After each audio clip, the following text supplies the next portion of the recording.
편의점에서 아르바이트 중인 한 여성을 무차별 폭행한 20대 남성이 붙잡혔는데요. 그 이유가 굉장히 황당합니다. 우선 화면으로 좀 만나보시죠.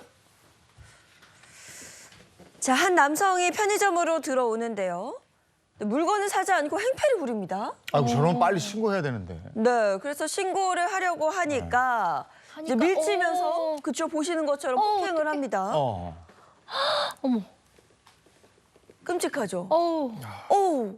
그래서 지금 다른 분이 또 말리려고도 해봤는데 말리려던 50대 남성 역시 의자로 가격해서 굉장히 큰 부상을 입었다고 합니다. 예. 어깨 골절이랑 이마 근가고 턱뼈 골절이랑 손뼈 골절이랑 귀랑 목이랑 눈 위아래로 봉합 수술했거든요.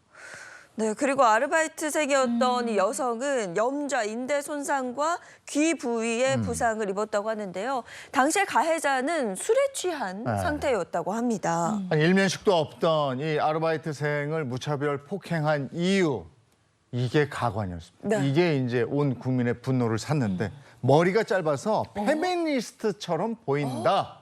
이게 폭행의 이유였다고 그럽니다. 그래서 온 국민의 공분을 샀죠. 그러니까 이게 이유가 안 되는 거거든요. 뭐 사실 페미니스트라 한들 폭행을 당할 이유는 전혀 없고요. 그리고 무엇보다 머리카락이 짧았기 때문에 페미니스트일 것이다라고 생각을 해서 폭행했다. 이게 무슨 논리예요? 네, 그 범행 당시 가해자는 나는 원래 여자는 때리지 않는다. 하지만 페미니스트는 좀 맞아야 된다. 뭐 이런 발언을 했다고 합니다. 그리고 이걸 말리는 이제 남성한테는 같은 남자면서 왜 페미를 돕냐 이런 식으로까지 말을 했다고 합니다. 당시에 그래서 SNS상에 여성들의 쇼커트 캠페인이 벌어지기도 했는데 네. 해시태그 달고 자신의 짧은 머리 쇼컷을 인증하는 거였다고 그래요. 그때 여성들의 반응이 어땠습니까? 네, 댓글이 뭐 많이 달렸죠. 뭐 머리카락이 짧다고 폭행당할 수 있다는 현실은 말도 안 된다. 머리카락이 짧으면 맞아야 하나? 여자가 쇼컷하면 안 된다는 건 무슨 논리냐? 뭐 이런 반응들이 쫙 달렸죠. 뭐 이게 누가 봐도 너무 억울하고 분한 일이니까요. 그리고 저 예. 머리가 짧다는 이유로 폭행을 당하고 신고를 하려고 했는데 그 휴대폰을 전자레인지에 넣고 돌려버렸고 또 50대가 와서 이제 말리려고 그랬더니 아까 보셨죠? 또 막 무차별 폭행을 하고 이거 무서워서 살겠습니다. 너무 무섭네요. 아니 근데 또 얘기를 들어보니까 이 가해자가 네. 술에 취해서 기억이 나지 않는다. 뭐 약간 레파토리처럼 이건 말이 안 돼. 그렇게 또 하셨다네요. 맞습니다. 예. 이제 술에 취해서 기억이 잘 나지 않으니까 선처를 바란다라는 말도 했고요. 이 조사해 보니까 과거에 조현병으로 이제 치료받은 내역도 확인이 됐습니다. 검찰은 당연히 이제 특수상해죄로 징역 5년을 이제 구형을 한 걸로 나오는데 판결을 두고 봐야 되겠지만 최소 징역 2, 3년 이상의 선고형이 예상됩니다. 네, 이제 겨우 첫 공판이 열렸고 그리고 이 사건이 마무리될 때까지는 좀 갈 길이 멀어 보이는데요. 지금 이 폭행당한 그 아르바이트생은요. 전치 2주 이 몸의 상처보다 더 큰 마음의 상처를 받아서 트라우마에 시달리고 있다고 합니다. 아니 저렇게 당했으면은 그 무서워서 어딜 갈 수가 없잖아요. 그쵸. 네. 이거 제대로 치유하는데 오래 걸릴 것 같아요. 그렇죠. 그리고 또 편의점 아르바이트 하는 것도 좀 쉽지가 않아 보이는 게 이 편의점이라는 특성상 불특정 다수가 갑자기 불쑥불쑥 들어오는데 그 트라우마 때문에 너무 일하기가 쉽지가 않을 것 같아요. 일상생활 자체가 안 될 것 같아요. 네, 게다가 이 도와준 50대 남성은 당시 이제 딸을 기다리고 있다가 이 딸 같은 마음의 피해자를 도왔다고 하는데 지금 이제 수술을 크게 하고 회복 중에 있다라고 합니다. 아 정말 이렇게 좋은 일 하시는 분들이 정말 복을 받으셔야 되는데 너무 감사한 일인데 너무 크게 다치셔가지고 네. 걱정이 돼요. 예. 딸을 보는 것 같아서 딸 같은 마음을 도와줬는데 지금 너무 크게 다치신 거잖아요.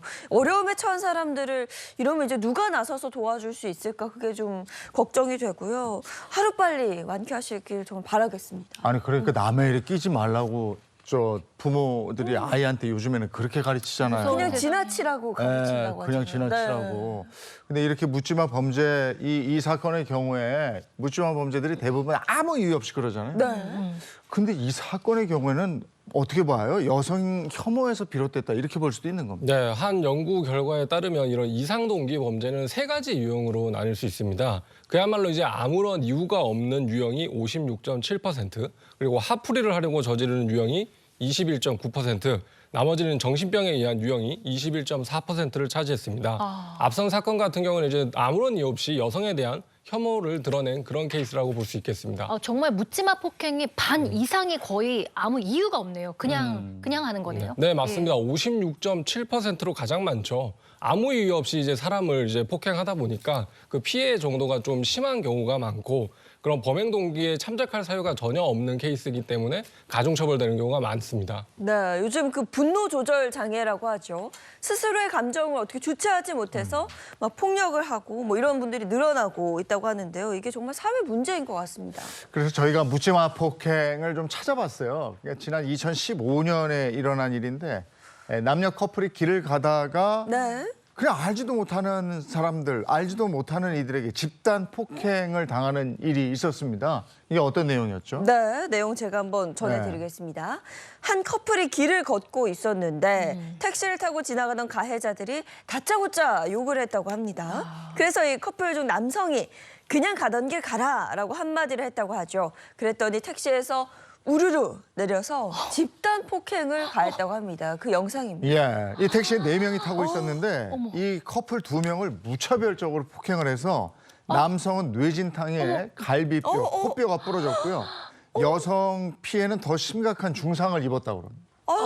이거 시비를 먼저 걸었는데 네. 거기다가 이제 한마디 거들었다고 저렇게 이제 막 때리는 거네요. 그렇죠. 맞습니다. 내려가지고. 당시 이제 이렇게 무자비하게 폭행한 가해자들이 현장에서 달아나서 열흘 넘게 이제 경찰에서 검거를 못했거든요. 근데 이제 당시에 SNS를 통해서 이런 영상들이 이제 유포가 되고 이제 국민들의 공분을 사자 경찰이 좀 적극적으로 수사를 해서 이제 이 가해자들을 검거를 했고 그 중에서 이제 여고생 등 가해자 2명에 대해서는 구속영장을 신청했었습니다.